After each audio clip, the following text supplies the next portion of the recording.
In the United States, a national debate is raging. It revolves around the benefits of hydraulic fracturing.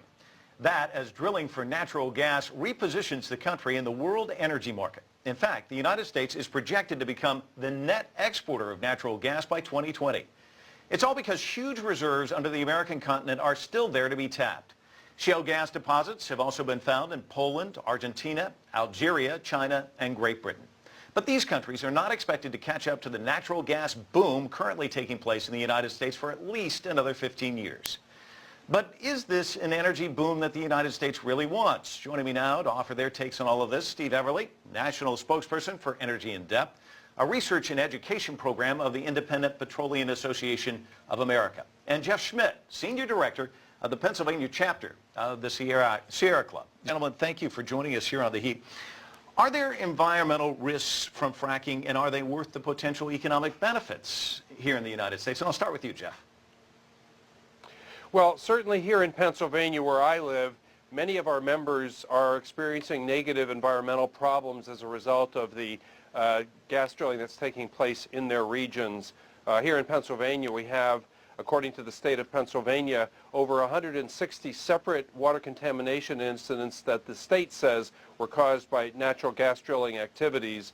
And this is dramatically affecting people's drinking water supplies and their quality of life in their communities. We are seeing existing quality of life being harmed by natural gas drilling. Steve? Well, there's a couple things to bring up. In terms of risks in general, no energy source is perfect. There's no such thing as a risk-free energy source.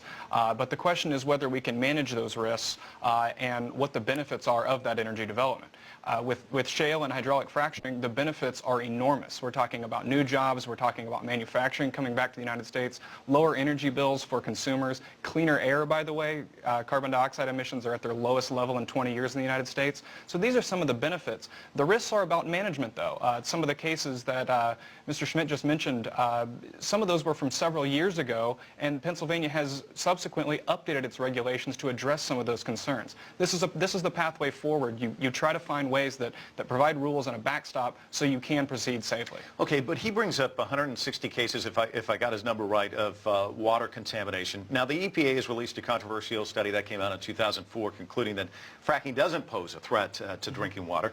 This month, the Department of Energy released preliminary findings, ongoing study. They also say that fracking stays well below groundwater levels, except that we do hear cases, at least anecdotally, like Jeff brought up. So I want to ask you, is that a real problem? Well, the issue is not with the issue with the hydraulic fracturing process itself. State regulators have affirmed over and over again that there's no evidence of hydraulic fracturing itself actually contaminating groundwater. A regulator from Texas actually said you have a better chance of hitting the moon with a Roman candle. The reason is because of the separation between groundwater resources and where the shale is actually being produced from. But there are risks. There are issues that we've seen with well casing and other items. But again, the question is, are we understanding what those risks are, and are we moving forward in a way that provides more protections? And we are. In Pennsylvania, in Colorado, in Texas, all regulators are moving forward, and in fact, with environmental groups as a part of those discussions. Now, Jeff, he says they're making improvements. Would you agree? Well, I think that there have been minor improvements in the state regulations, but we don't have strong enforcement here in Pennsylvania. And again, I have to state that over 160 separate incidents of water contamination were determined to have been caused by gas drilling activities. Now, it may be true that the act of hydrofracking is not the place where the pollution is occurring. It is as a result of poor casings that were done by the gas companies, but the bottom line is they wouldn't be drilling in these areas unless they had the hydrofracking technology. And I have to point out that hydrofracking using horizontal drilling, which is what we're talking about, is a relatively new technology that is largely untried in Pennsylvania.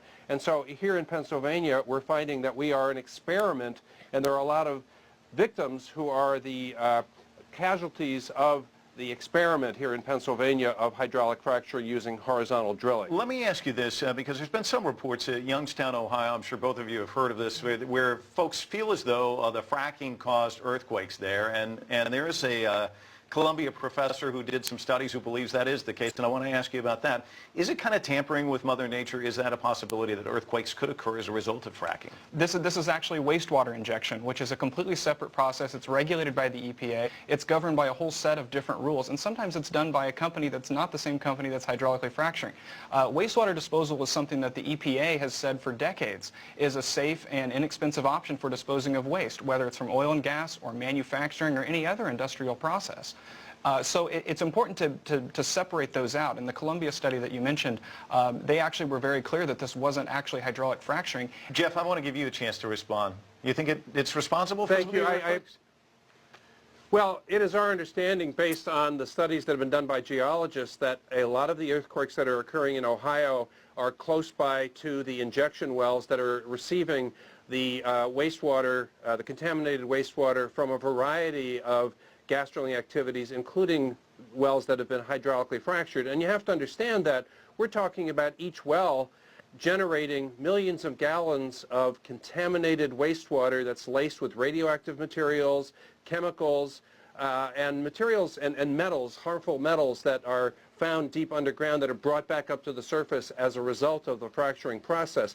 And these millions of gallons per well have to be taken somewhere and either treated or disposed of. And the industry has found it a lot cheaper to just send it underground in one of these underground injection wells rather than actually treating it to remove the contamination. Do you feel at all torn, though, in a sense? I mean, CO2 emissions are coming down as a result of natural gas. I mean, there are benefits to the environment, correct? Well, I think it's fair to say that if you're burning natural gas compared to burning coal, the resultant carbon dioxide emissions are a lot less from natural gas. But you have to also look at the cycle of production of natural gas, where you have a large volume of methane emissions that are coming out during the production process, both by leaky wells and leaky transmission systems and compressor stations and the flaring of natural gas. And the methane that's emitted during that process is much more potent than carbon dioxide as a greenhouse gas. In fact, it can be up to 20 to 50 times more potent as a global warming gas than carbon dioxide. Well, so let me stop you there for just a second, because I want to give Steve a chance to respond, because he's in here kind of laughing. Well, the methane emission thing, this is something that opponents have brought up over and over again, pretending that there are these astronomical numbers of methane emissions. And they've taken these sort of individual studies around the country. There's two from a government agency and then one from a discredited professor in Cornell. And the EPA, which has the best data on this, has shown that since 1990, natural gas production has soared and methane emissions have actually gone down. The leakage rate is somewhere between 1% and 2%, and most credible scientists will tell you that anywhere between 2% and 3% natural gas maintains its climate advantage. Jeff, you know, the Obama administration has made natural gas a substantial part of its energy policy. Is that a good move on the part of the Obama administration? We are very disappointed that President Obama has made natural gas such a cornerstone of his all of the above energy policy, which includes coal, by the way. And we do think that the administration would be better advised to focus more greatly on clean, renewable, non-polluting energy sources such as solar and wind. But Jeff, you know that those are intermittent, though, you know, and they can't produce the type of energy we're talking about with natural gas. I mean, that's a given. I think it's not a given that in the future we can change and increase our capacity for solar and renewable energy, but the natural gas industry is actually fighting efforts to create incentives for increasing use of renewable energy, because they're not interested in creating a bridge to renewable energy. They would like to have basically a permanent lock on energy use by natural gas and not allow the expansion of renewable energy. We think that's a mistake. All right, Steve, I'm going to get you the final word. Well, I think if we're going to continue to reduce emissions like we have with natural gas use, then I think that's a good thing. If we're going to continue to reduce local air pollution like we have with natural gas, that's a good thing.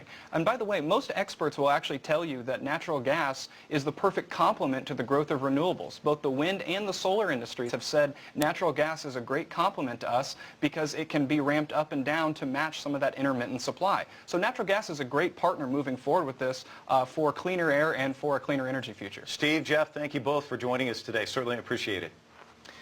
Thank you.